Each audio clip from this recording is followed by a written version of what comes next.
Honneur à vous les gars, j'espère que vous allez bien et bienvenue sur Fumigène H. Vidéo exceptionnelle, cadre exceptionnel les frérots. Et oui, aujourd'hui on tourne à l'extérieur. Bon, j'aurais pu le faire dans ma voiture, hein. Attention, ça, le retour de la voiture, vous n'êtes pas prêts. Vous n'êtes pas prêts pour le retour de la voiture. Mais ouais, petite vidéo déjà pour vous remercier, les 10 000 personnes qui sont abonnées sur la chaîne Fumigène H. Et je suis aujourd'hui général de 10 000 frérots qui sont sur la chaîne. Donc voilà, maintenant on va aller chercher les 100K pour devenir un grand général. Et oui les mecs. Ouais, déjà, sans rigoler, déjà, franchement, je vous en remercie les frérots, très clairement, hein, parce que c'est grâce à vous, hein, très clairement. Les vidéos, moi je les fais, mais si personne ne les check, si personne ne les regarde, voilà. Hein. Donc voilà, je vous en remercie. Évidemment sur Fumichaud aussi, ça tourne très bien, on est à 2500 abonnés et il y a une nouvelle chaîne que je viens de monter qui s'appelle Fuminews. Et donc Fuminews, par contre, ça aura strictement rien à voir avec les mangas, on va juste parler de l'actualité. Je vais donner mon avis sur l'actualité, que ce soit en Afrique, aux Antilles, mais également en France, voilà, et même plein d'autres sujets. Bon, en gros, Fuminews, ça n'aura strictement rien à voir avec Fumigène H, mais ça va vraiment être des sujets, on va dire, un peu plus sérieux. Voilà, c'est mon petit kiff. Comme ça, en gros, vous aurez la trinité, Fumigène H, Fumichaud qui parle de manga, et vous aurez Fuminews qui, elle, est une chaîne qui ne s'occupe pas du tout des mangas, un peu plus de l'actualité. Donc aujourd'hui, je vais répondre aux questions qui m'ont été posées sur Insta et sur YouTube. Et on va commencer dès maintenant, les frérots. Et oui, alors, la première question, elle vient de Corben Dallas 775. Alors, autant lui, il a un pseudo normal, mais il y a des gars, ils ont des pseudos, frères. C'est des dingueries. Je me dis, mais comment on peut avoir un pseudo comme ça? Bref, c'est pas pour toi, Corben. Hein. Toi, ton pseudo, il est normal. Mais il y a des pseudos, c'est des dingueries. Bref, alors Corben Dallas 775 me demande mon top 3 des meilleurs persos anime, manga confondus. Alors ça, c'est une question qu'on me pose assez souvent, effectivement. Et c'est vrai que c'est difficile parce que ça peut changer finalement d'un moment à un autre. Parce que des fois, tu es en train de lire un certain type de manga, donc tu es plus proche d'un certain type de perso. Mais bref, là, je vais essayer de te faire une réponse correcte sur ça. Alors, déjà, top 3 des meilleurs persos anime manga confondus. Donc, tu m'as pas dit dans l'ordre. Donc, je vais les donner dans le désordre. Voilà. Permets-moi cette petite facilité scénaristique, mon frérot Corben. Alors, top 3. Alors déjà, je mettrais Pop dans Dai no Daiboken, qui pour moi est la représentativité ultime du bon personnage qu'on doit développer en shonen. C'est-à-dire que lorsqu'on parle développement de personnages en shonen, on pense Pop. On doit penser Pop. On doit suivre ce que les auteurs ont fait avec Pop. C'est vraiment parfait. En termes de créativité, là où il est au début, là où il arrive à la fin, ce qu'il devient, son rôle dans l'histoire, il ne dépasse jamais finalement son rôle dans l'histoire. Son rôle est de soutenir Dai, de pousser Dai jusqu'au bout, et même jusqu'à la fin, il poussera Dai jusqu'à ce que ce soit Dai finalement au final qui dit non, cette fois-ci, j'y vais seul. Donc, Pop, à tous les niveaux, c'est un personnage quasi parfait. La perfection n'existe pas. C'est vraiment pour moi l'un des meilleurs persos en anime manga confondu. Pop de Dai no Daiboken.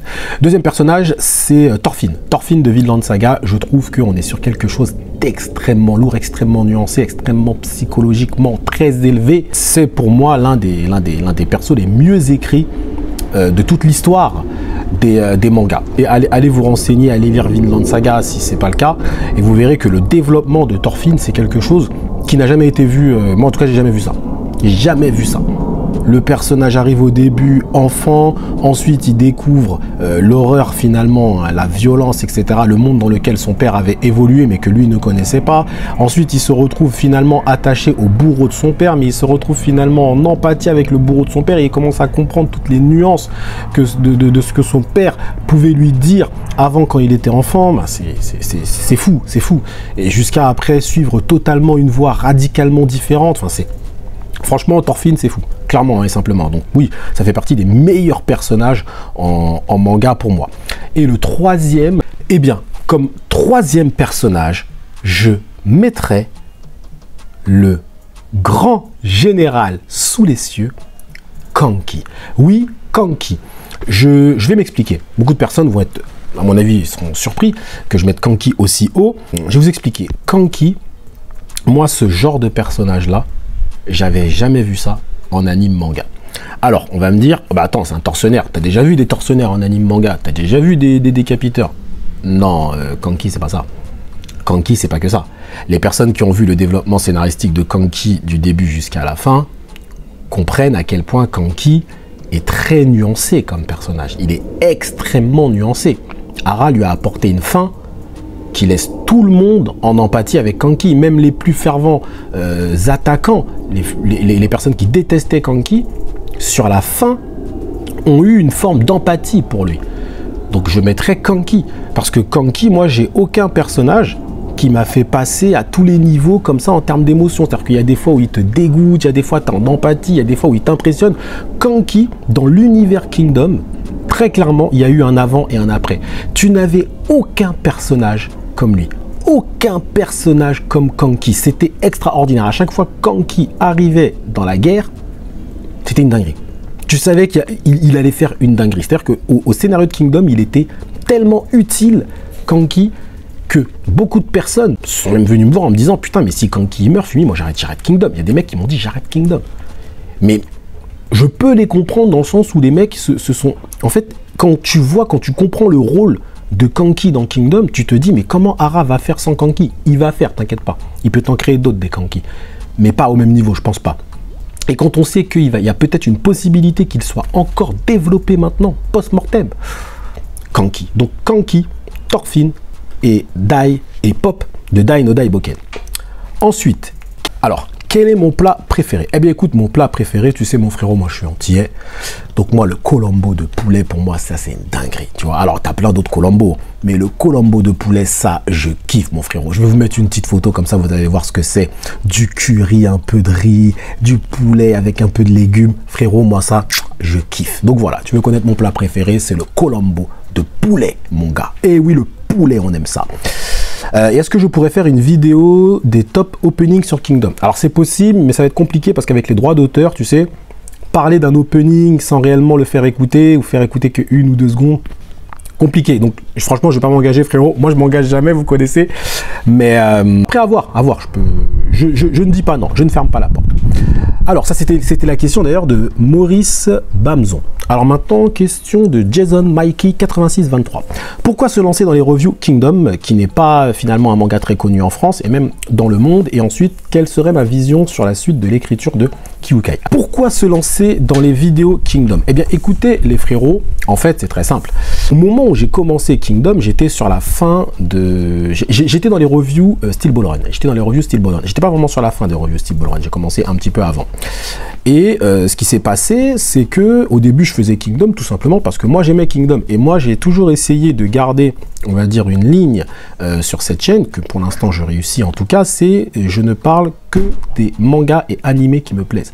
Je ne vais pas parler d'un truc juste parce que ça fait des vues ou machin. Ça, j'en ai rien à foutre, très clairement. Moi, je parle de ce que j'aime parce que sinon, en gros, ça veut dire sinon, moi, je me fous de votre gueule. Clairement, hein, si moi, je me mets à parler de quelque chose qui, en vrai, ne m'intéresse pas plus que ça, vous pouvez considérer que c'est du foutage de gueule. Et moi, je me fous pas de votre gueule, très clairement. Donc, pourquoi j'ai commencé Kingdom? C'était déjà parce que au moment où je lisais Kingdom, c'était pour moi le meilleur manga qui me donnait le plus de sensations. Je me suis dit, je vais faire des reviews. Et je me suis même pas intéressé à savoir si d'autres mecs faisaient des reviews ou en gros comment était composé l'univers Kingdom. Est-ce qu'il y avait une fanbase Kingdom, une communauté Kingdom? J'en savais rien. Moi, je me suis juste dit, vas-y, je vais faire des reviews des tomes. Et j'ai commencé à partir du tome 35 à peu près. J'ai fait mes reviews Kingdom comme ça. Alors, faut bien comprendre, au début, ça fonctionnait pas. Il n'y avait pas de vues, ça faisait 10, 15, 20, 30 vues. Il n'y avait que Jojo qui fonctionnait sur la chaîne. Jojo faisait entre 500 et 1000 vues à peu près. Et ensuite, je me rappelle un jour comme ça, je regarde les vidéos Kingdom, je me dis, tiens, c'est bizarre là. Tiens, je sors direct ça. Et dès que je sortais la vidéo, ça tapait directement dans le 100 vues, 200 vues. Je me suis dit, mais putain, ça commence à prendre quand même. Et donc ensuite, j'ai regardé, je reviens sur les anciennes reviews Kingdom, je vois ça tape des 4000 vues, des 3000 vues, je suis le premier choqué. Je me dis, mais il y a une communauté, il y a un truc, il y a des gens, et finalement, je me suis aperçu qu'il y a beaucoup de personnes, en vrai, qui ne connaissaient même pas Kingdom. Et qui en fait regardaient mes reviews par curiosité, ok, et qui après se sont intéressés à Kingdom. Il y a des gens qui lisaient Kingdom, qui ont vu mes reviews aussi. En fait, ça a été un mixte des deux. Et finalement, tout le monde s'est retrouvé sur ça. Et donc après, ça a été l'explosion. Kingdom a littéralement balayé Jojo. Mais vraiment, ça a balayé Jojo, ça a balayé Dragon Ball. Franchement, même à côté, très vite, hein, les vidéos JoJo que je faisais, les gens venaient me parler de Kingdom sur mes vidéos JoJo. Donc ça a explosé comme ça. Donc pourquoi choisir un manga qui n'était pas forcément très connu? Tout simplement parce que le YouTuber se doit de parler de quelque chose qu'il apprécie. Sinon, il n'y a pas cette vérité. Il n'y a pas ce plaisir. Et sinon, faire la vidéo, c'est un travail. Et moi, je pense que oui, effectivement, il y a un côté aussi un petit peu professionnel. Au bout d'un moment, quand ta chaîne, elle monte, hein, plus vers les 100K, je trouve, tu vois. Mais bref, il y a ce côté effectivement assez assez sérieux. Effectivement, tu dois quand même gérer la chaîne, il faut gérer la communication de ta chaîne, mais il y a quand même une énorme partie passion, plaisir. Si tu parles d'un truc qui ne te passionne pas, ça sert à rien. Ça sert à rien parce que de toute façon ça se verra, et même si tu le fais et tu arrives à mentir, à faire croire que tu kiffes alors qu'en fait tu kiffes pas, bah en fait tu prendras ça comme un travail et un jour tu peux tomber dans un sorte de burn-out, des choses comme ça. Ok, donc j'ai choisi ça tout simplement parce que moi j'apprécie ça, et moi sur ma chaîne je parle de ce que j'aime. Clairement, des fois ça m'arrive de faire des vidéos, je sais pertinemment que ces vidéos ne fonctionneront pas, bah je les fais quand même. Je les fais quand même parce que je me dis, moi j'aime bien, j'en parle. Voilà, et je sais que vous, quand vous venez sur cette chaîne, alors oui, il y a beaucoup de personnes qui viennent pour Kingdom, d'autres qui viennent pour Dragon Ball, d'autres qui viennent pour JoJo aussi, d'autres qui viennent pour, voilà, même si là c'est plus du Kingdom, bah vous avez aussi envie d'avoir l'avis de quelqu'un. Je vois beaucoup de chaînes moi sur la toile, après moi je critique pas, mais je vois beaucoup de chaînes sur la toile qui finalement ne font que des résumés.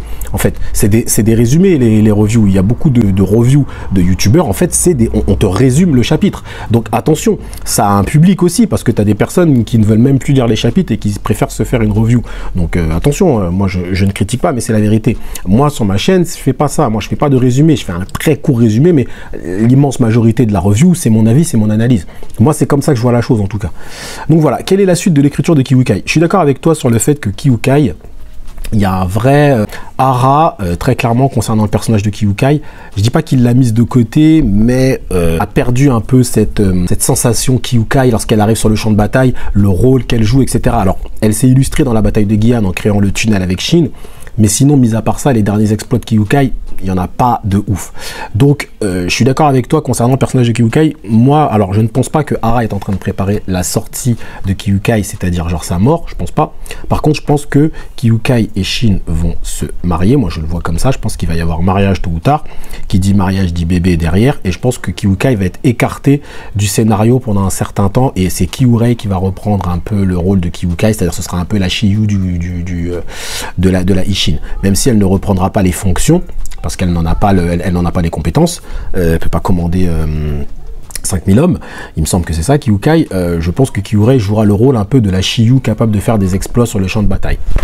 Donc voilà, moi je vois Kiwukai écarté un petit peu du scénario. Si je dois te donner mon avis, je pense que Kiwukai tôt ou tard sera écarté du scénario. Alors attention, quand je dis écarté, c'est pas mort, mais elle va être écartée pour un développement un peu plus mature, développement de femmes, enfants, des choses comme ça. Après, ça ne veut pas dire qu'elle ne va pas revenir derrière. Moi, je le vois comme ça. Après, peut-être que Hara a prévu ça, mais il a prévu ça pour la fin de Kingdom. C'est possible aussi. C'est-à-dire que tu les fais combattre sur le champ de bataille, machin et tout, tous les deux, et jusqu'à la fin de Kingdom, et à la fin, tu nous fais Shin, papa, bébé, tout ce que tu veux. Mais je trouverais que ça... Pour moi, c'est maintenant Shin, là.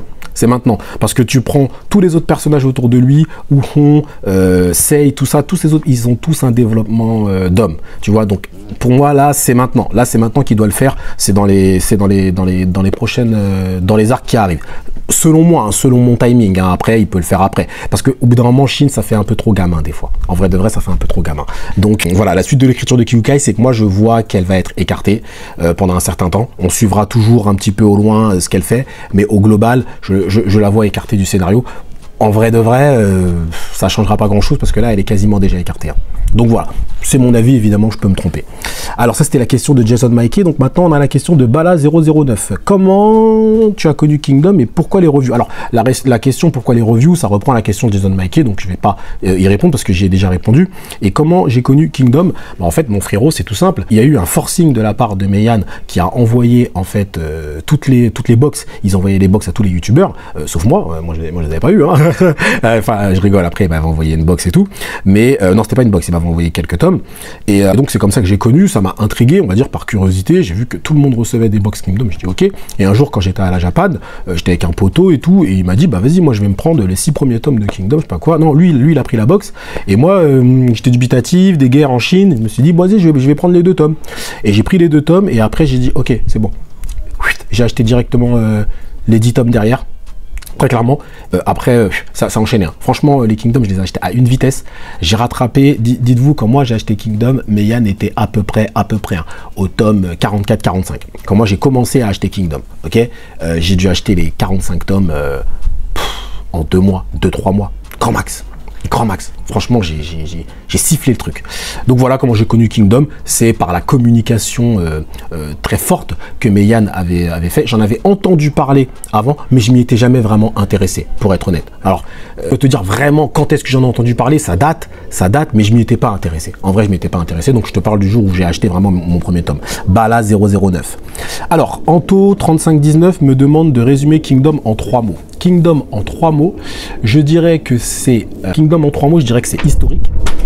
C'est historique dans tous les sens. Historique parce que c'est des faits historiques, et historique dans le sens où ça reste quand même un seinen qui arrive à se hisser dans le top 10 Oricon, qui arrive à finalement rassembler, on va dire, je trouve, hein, ça rassemble quand même tous les fans de personnes qui aiment la guerre, mais qui aiment aussi les stratégies, mais qui aiment aussi les combats. Ça rassemble quand même beaucoup de personnes, Kingdom, au final, avec une très grande maturité. Donc historique serait le premier mot que je définirais pour Kingdom. Ensuite, je dirais que c'est idéologique. Il y a beaucoup d'idéologie dans Kingdom. L'idéologie a une place, mais cruciale hein, dans Kingdom. Si tu ne comprends pas les idéologies, les sous-textes de Kingdom, tu passes vraiment à côté de quelque chose. Donc je dirais que Kingdom, c'est idéologique aussi. Les guerres de Kingdom sont déclenchées par une idéologie. Hein. On est bien d'accord. Hein. Bon, quasiment toutes les guerres d'ailleurs, c'est ça. Ou sinon par des intérêts. Mais bref. Donc tu as idéologique, historique. Alors ça fait des rimes en hic. Alors est-ce que je vais conserver un hic pour la fin? Je dirais oui, magnifique. Magnifique, donc Kingdom idéologique, historique et magnifique. Oui, magnifique parce que c'est magnifique à tous les niveaux. C'est magnifique dans ce que ça raconte, c'est magnifique dans ses idéologies, dans les sous-textes que ça développe et dans les personnages qui sont développés. C'est pas pour rien si dans mon top 3 des meilleurs persos de tous les temps, j'ai mis le général Kanki. Donc voilà. Alors selon toi, alors ça, donc voilà, Anto 3519, j'espère que j'ai bien répondu à ta question. Alors, question de Alkalian Bug 534. Quelle est la prochaine cible de Kin selon toi, vu que Riboku a pris confiance et avec les problèmes de Kanpishi?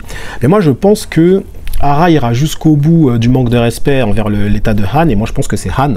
Je pense que c'est Han et je pense que c'est le général Tout, parce qu'on nous a teasé le général Tout qui a senti un peu les choses, on nous a fait un général de Han, les rapports de la princesse et tout, etc. Donc moi je pense que Ara ira jusqu'au bout et je pense que là on va vers l'invasion de Han. Très clairement, je pense qu'ils vont se dire, profitons de la situation, l'état est déstabilisé, autant y aller quoi. C'est très salopard, hein, c'est très salopard ce qui va se passer, mais moi je pense qu'on va vers l'invasion de Han. Très clairement, hein, je pense qu'on y va parce que pour moi, Zhao, là, ils sont inattaquables. Ils sont inattaquables. Zhao, il faut mettre du temps, il faut les déstabiliser de l'intérieur et ça va mettre du temps. Donc pour moi, Zhao est inattaquable actuellement. Wei, ce serait un peu tôt, je pense. Là, je pense qu'on va partir. En plus, on était sur un grand truc avec Zhao qui a duré je sais pas combien de temps, plus de 20 tomes. Donc là, ouais, moi, je vois bien une petite invasion de Han. Ils sont déjà bien avancés. Franchement, Han, même Mugu, il se faisait Han. Donc pour moi, c'est l'état de Han.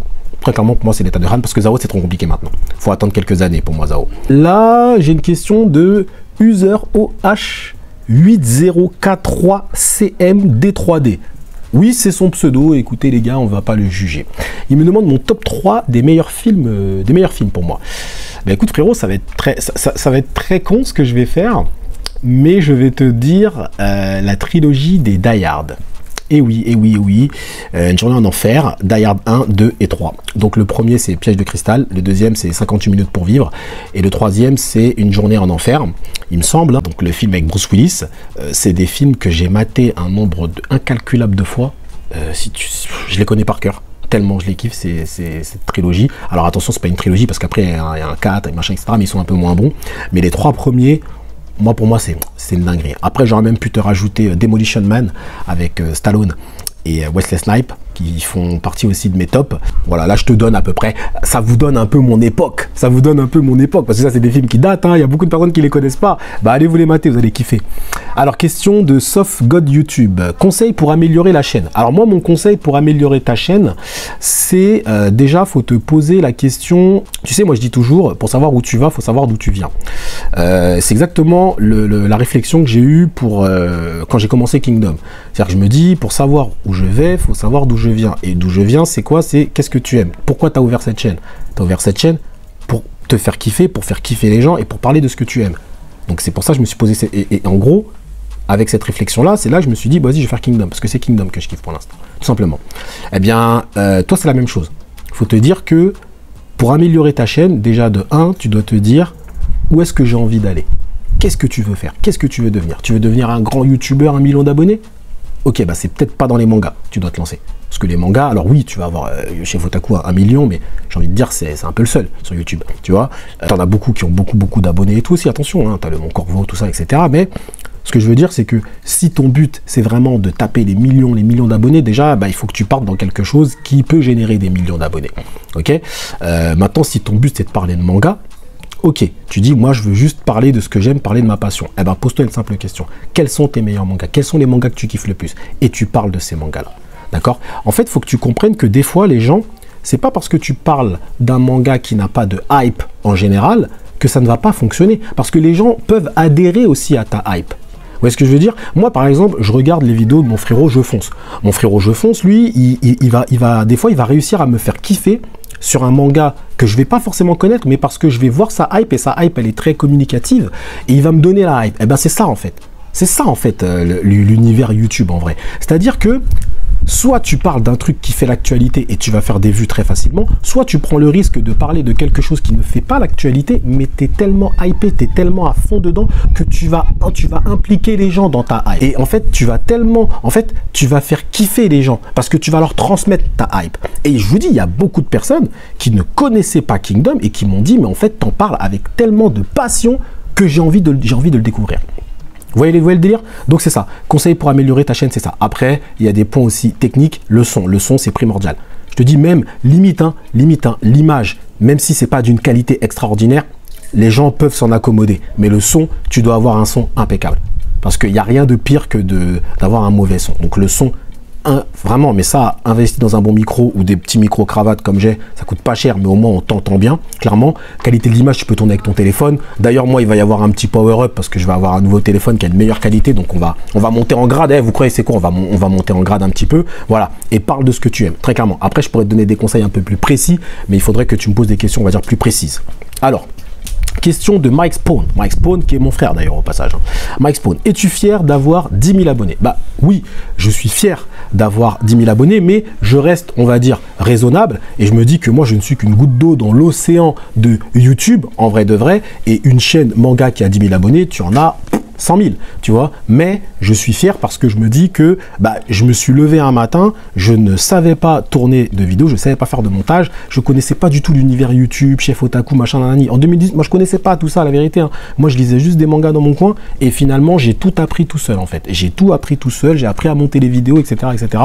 Donc ça, c'est vrai que ça c'est ma plus grande fierté, c'est d'avoir réussi à intégrer un environnement qui m'était totalement inconnu et au final, ne serait-ce qu'avec de la détermination, de la passion et de l'envie, j'ai réussi maintenant à me hisser aux 10 000 abonnés. Mais vous prenez, il y a beaucoup de chaînes qui montent beaucoup plus vite que la mienne, mais moi je m'en fous hein, en toute honnêteté, mais pour dire que mon ascension n'est pas extraordinaire. J'ai envie de dire, elle est un peu comme moi. Voilà, moi je suis quelqu'un d'assez simple. Voilà, j'ai une ascension qui est assez simple. Il y a des fois où j'ai eu des gros booms. Attention, quand Kingdom a explosé, ça a eu un boom. Mais au global, ma chaîne, elle est toujours en progression. Elle est toujours en petite progression, mais elle progresse doucement, mais sûrement, les frérots. Et oui, et oui. Voilà. Par contre, là, j'ai vu que c'est vrai qu'effectivement, depuis qu'il y a les 10 000 abonnés, je pense que j'ai dû gagner en référencement parce que là, il y a quand même un regain d'activité sur toutes les vidéos, ce qui est plutôt pas mal. Rio Saeba. Alors ça, c'est une question à la Rio Saeba. Rio Saeba me dit: que dirais-tu au toi du passé qui venait à peine de commencer YouTube? Et lui, que dirait-il? Alors attention, ça c'est une question à la Rio Saeba. Toi, t'adores me mettre dans la merde, toi. Que dirais-tu au toi du passé qui venait à peine de commencer YouTube? Alors qu'est-ce que moi, actuellement, aujourd'hui, je dirais à mon moi du passé qui commence YouTube? Je lui dirais d'y aller mollo mollo dans l'investissement, parce que des fois il m'est arrivé de passer des nuits complètes pour monter des vidéos, etc. Et ça, c'est des choses derrière que le corps physiquement te fera payer ou te fait payer pour plus tard. Donc je lui dirais d'y aller, toujours franco, mais d'y aller mollo mollo. dans le rythme que tu t'imposes, impose-toi un rythme qui est acceptable, c'est-à-dire que ne va pas trop loin au-delà de tes forces, ne fais pas comme Shin contre Uken et ne va pas mourir, va pas à 120% parce qu'après tu auras besoin d'une Kyukai pour te ressusciter, mais l'idée c'est de ne pas aller trop fort physiquement, d'être en cohérence avec ses capacités physiques et de se dire bon, je vais monter peut-être une vidéo par semaine, voilà. Mais moi j'étais à un rythme qui était infernal, je faisais énormément de montage, c'est pour ça que je suis aussi passé au fast cam, c'est pour aussi un peu réduire le montage, et je faisais des fois des nuits, hein, je vous dis, hein, pour des vidéos qui faisaient 100, 200 vues, hein. Vous voyez ce que je veux dire? C'est qu'après voilà, par contre, un truc effectivement qui me caractérise, c'est que moi je ne lâche jamais, je n'abandonne jamais, jamais. Alors ça m'a déjà arrivé de laisser tomber quelque chose évidemment, mais quand je dis j'abandonne jamais, c'est que quand je sais que je veux obtenir quelque chose, et moi je voulais avoir une chaîne YouTube qui parle de manga, donc je n'ai pas lâché. Je n'ai pas lâché. C'est comme ça. Et généralement, il y a beaucoup de personnes qui se lancent sur YouTube. Il y a énormément de personnes avec qui je parlais au début quand je me suis lancé sur YouTube, et quand j'ai été les revoir, il n'y a pas longtemps même, hein, alors comment ça va, tu deviens quoi mon frérot, bah, ils ont tous arrêté. Ils ont tous arrêté. Donc finalement, c'est quand même une caractéristique aussi. C'est un complément pour la question de soft God YouTube. À des éléments pour ta chaîne, c'est de ne jamais lâcher. Si ah bah tiens là t'es de bonne humeur, tu fais des vidéos pendant une semaine et la semaine d'après t'es de mauvaise humeur, tu vas pas sortir de vidéos pendant un mois et après tu reviens. Ouais mais frérot, YouTube en termes de référencement ils vont te fracasser. Là ça sert à rien. Régularité, détermination, abnégation. C'est comme ça. C'est comme ça que ça fonctionne, et même pour plein d'autres choses dans la vie. Et lui, qu'est-ce qu'il me dirait? Bah lui, il me répondrait non frérot, moi j'ai besoin de faire des vidéos, voilà, lui il m'écouterait pas en fait, c'est ça le problème. Tu vois, voilà, donc voilà, c'est ça le problème de ce mois du passé. Romain me dit quel projet pour la suite? Bah, les projets pour la suite, il va y avoir Fumi News qui va me prendre un petit peu de temps. Fumi News va me prendre un petit peu de temps, donc il va y avoir Fumi News, et je vais aussi essayer, alors je suis en train d'essayer d'améliorer petit à petit la qualité des vidéos. J'ai vraiment envie d'aller vers un beau montage des reviews Kingdom, mais ça il me faut un monteur. Très clairement, mais mes vidéos Kingdom, moi je vais être très transparent avec vous, une vidéo Kingdom, une review Kingdom, ça va me faire 1000, 2000, 3000, 4000, allez, grand maximum du maximum, ça va faire 5000 vues. Attention, j'avais des vidéos à 30 000 vues, celle du tome 58 de Kingdom. Mais au global, on va dire en général, une vidéo Kingdom peut monter jusqu'à 5000 vues, grand max, hein, c'est le max, hein, parce que la moyenne, ce serait plus 2000 vues. Bref, et ça, je dois mettre en corrélation avec ce que le monteur va me demander. Le monteur va me demander forcément de l'argent. La vidéo rapporte, je sais pas, 10 euros, je peux pas le payer 50 euros. Vous voyez ce que je veux dire? C'est du bon sens, hein. Donc c'est ça que je dois mettre en corrélation pour essayer de trouver un monteur avec qui je vais essayer de m'arranger et pour que moi je puisse enchaîner plus de vidéos Kingdom. En fait, j'arrive au moment où effectivement la chaîne a quand même besoin d'avoir des vidéos qui sont quand même bien montées. Ok, moi je peux le faire, mais j'aurais pas cette qualité de montage que je recherche, parce que je recherche une très grosse qualité de montage, très clairement, mais pour ça il faut investir. Donc pour l'instant, l'avenir de la chaîne, il va y avoir Fumi News, un peu de développement sur Fumi Show. Je développe beaucoup Blue Lock sur Fumi Show actuellement. Sur Fumigène H, on continue les reviews, mais je suis en recherche d'amélioration. Déjà, il va y avoir une amélioration visuelle de la chaîne, très clairement. Je vais acheter aussi un nouveau micro, donc il va y avoir une amélioration un peu dans la globalité de la chaîne, mais j'essaie vraiment d'améliorer le montage des reviews afin de passer à des reviews, on va dire, d'un niveau supérieur. Mais ça coûte de l'argent. Donc voilà, c'est des projets, c'est plus des idées. Est-ce que ça se fera en 2024? Je sais pas, est-ce que ça sera en 2023, 2024, je sais pas. Je m'avance pas, comme d'habitude, je m'engage pas. Mais c'est ça l'avenir de la chaîne, c'est une amélioration de la qualité des reviews, le développement de Fumi News, continuer à développer Fumi Show, et aussi toujours évidemment interagir avec vous. En septembre, on va reprendre les lives.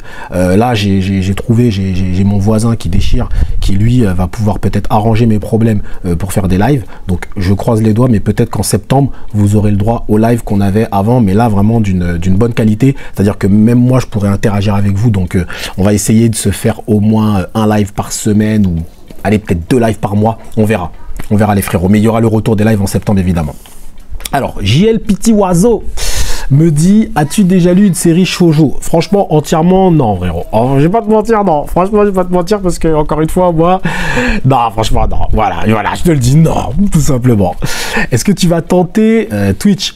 J'ai peur de pas assumer. Tu sais, maintenant, j'essaye d'être, on va dire, réaliste sur mes capacités. Attention, Twitch, machin, je peux y aller, c'est pas ça le problème. J'ai même une chaîne, j'ai même déjà une chaîne. Mais j'ai peur de pas assumer entre le Twitter, Twitch, YouTube, Insta, le Discord, même si le Discord il est quasiment autogéré, moi j'y vais juste pour kiffer avec mes frérots, tu vois, mais j'ai peur de pas assumer tout ça. Ça peut faire beaucoup en vrai de vrai, ça peut faire beaucoup, mais je suis d'accord avec toi que ça serait le développement logique. Est-ce que tu peux nous expliquer ton pseudo Fumigène H? Ah là là là là, Fumigène H. Pourquoi Fumigène H? Ah, vous savez ce qu'on va faire? Faites vos théories en zone commentaire. Pour vous, selon vous, pourquoi je m'appelle Fumigène H? Voilà, c'est vous. On va voir. Et je vous dirai si vous êtes chaud ou si vous êtes froid. Même si, à mon avis, en vrai, c'est quasiment impossible de trouver, mais on sait jamais. On sait jamais. Inkerman me dit pourquoi est-ce que si peu de gens arrivent à comprendre que Riboku est le GOAT? Alors ça, mais quel est le rapport? Non, mais quel est le rapport, franchement, dans cette question? C'est truc de ouf. Pourquoi est-ce que si peu de gens arrivent à comprendre que Riboku est le GOAT? Bah, c'est peut-être parce que c'est toi qui le défends, mon frère. Ouais, c'est ça, tu le défends mal. Hein. Non, je rigole, mon frère Inkerman, je rigole avec toi. Je pense que ta question, elle aurait été bien avant les événements de Kanki. Je pense que là, Riboku, même si les gens, il n'a pas une cote de popularité énorme, les gens le respectent. Avant, les gens ne l'aimaient pas. Et tu sais, il y a une phrase qui dit que t'es pas là pour que les gens t'aiment, mais les gens doivent au moins te respecter. Eh ben, les gens n'aiment pas Riboku, mais par contre, ils le respectent. Et ça, à mon avis, c'est déjà pas mal. Donc, chose qui n'était pas le cas avant. Les gens ne le respectaient pas. Ouzen l'avait battu. En plus, Ouzen avait sorti cette phrase masterclass. Il était un peu retors l'adversaire. Il avait sorti cette phrase à Kanki qui avait balayé littéralement toute cette bataille de l'invasion de Giyu. Donc, il n'était pas respecté. Et en plus, il s'était pris une fessée aussi à la coalition. Donc, il n'était pas respecté, Riboku. Faut dire la vérité. Maintenant, il est respecté. Parce que arriver à un point où même moi, Fumigène H, je n'arrive pas à te dire que Kin va battre Zao, tellement le gars, il est dans sa forteresse, c'est que tu es obligé de le respecter. Tu n'es pas obligé de l'aimer, par contre, tu vas le respecter, Riboku. Et ouais, tu vois, je le défends mieux que toi, Riboku. Bref, je rigole avec toi, frérot. Monsieur Leber me dit, quel manga qui n'a pas d'animé voudrais-tu voir adapté? Quel manga qui n'a pas d'animé je voudrais voir adapté? Bah moi, j'aimerais bien que les œuvres de Kujimori soient adaptées, hein, frérot. Moi, je verrais bien Suicide Island. Hein. Ouais, Suicide Island, mon frérot. Suicide Island, c'est dommage parce que les gens ne comprennent pas la puissance de Kujimori et je pense que Suicide Island mériterait un animé. En plus, ça serait pas difficile à animer en vrai. Donc ouais, moi Suicide Island, j'aimerais bien le voir adapté en animé parce que ça pourrait faire connaître un peu à tout le monde le génie de cet auteur qui est trop méconnu à mon goût. Voilà, et maintenant, je mettrai un animé à mes frérots de The Last Kamite. Je trouve que The Last Kamite pourrait avoir un animé, tout est prêt, tout est bien calqué, tout est bien fait pour avoir un animé, ouais. The Last Kamite et même Red Flower aussi. Red Flower de l'auteur Louis, qui est chez Glénat. Je trouve que ça, c'est des mangas qui pourraient avoir, ouais, donc Red Flower, The Last Kamite, Suicide Island. Ouais, moi j'aimerais bien qu'on fasse un petit peu connaître Kujimori, très clairement, et The Last Kamite aussi, se fasse connaître un petit peu l'univers africain, tout ça, et Red Flower. Ou peut-être le manga que je suis en train de faire. Et oui, celui que je suis en train d'écrire, les frérots. Vous allez bientôt entendre des nouvelles. Dernière question de AKC, comment est née cette passion concernant les animés? Eh bien écoute frérot, moi je suis de la génération Club Do. Donc je pense que la réponse elle est là. C'est que moi je suis de la génération Club Dorothée. À mon époque c'était ça, nous c'était ça, c'était Club Dorothée pour découvrir un peu les machins, Dragon Ball, Senseiya, Hokuto no Ken, tout ça, tu vois. Ken le survivant, les vrais savent, tu vois. Déflagration par la lumière, les gens connaissent les vrais bails, au couteau à beurre, au couteau à pain, de cuisine et tout. Donc la génération Club Do, donc forcément je suis rentré dans le monde des animés et des mangas avec Dragon Ball. C'est pour ça que Dragon Ball est numéro 1 et il est indétrônable. Tu vois, c'est d'ailleurs un tour de force de la part de Kingdom de réussir à rentrer dans mon top 3. Et c'est là aussi où j'ai connu évidemment Dai no Daiboken. Donc cette passion, elle est venue comme ça. Je suis d'une génération où on a connu les animés comme ça en fait, nous, tu vois, et avec des doublages de pas ouf, hein. Et pourtant j'ai kiffé. Et derrière j'ai poursuivi. T'en as beaucoup qui ont arrêté, t'en as qui ont poursuivi, moi j'ai poursuivi. Et au final je trouve que les animés mangas véhiculent des beaux messages, et c'est pour ça que derrière j'ai fait en sorte de m'inspirer aussi de tout ce qui est véhiculé dedans, de prendre le positif et de le conserver et de le mettre en place aussi dans ma vie, dans la réalité en fait, dans ma vie perso. Donc voilà les gars, voilà, j'espère que ça vous a plu, hein. Si vous voulez que je fasse d'autres FAQ, n'hésitez pas, demandez-le moi. Moi en vrai de vrai j'en ai jamais fait parce qu'on me l'a jamais demandé, donc moi on me le demande pas, je le fais pas, tu vois. Mais ça mériterait peut-être allez, une tous les 3 mois. Je pense que une tous les 3 mois ce serait un bon rythme. Donc voilà, c'est un véritable plaisir pour moi, petit cadre tranquille, je suis dehors, ça sirote, Vous connaissez un petit peu les bails. En tout cas, les frérots, merci à vous d'avoir suivi cette longue vidéo jusqu'au bout. Encore merci aux 10 000 abonnés. Encore merci aux 2500 personnes qui se sont abonnées sur Fumichaud. Et merci aux 15 personnes qui se sont abonnées sur Fuminews. Parce que vous savez que Fuminews, ça va être lourd. Merci à vous. Prenez soin de vous. Et que l'honneur soit avec vous.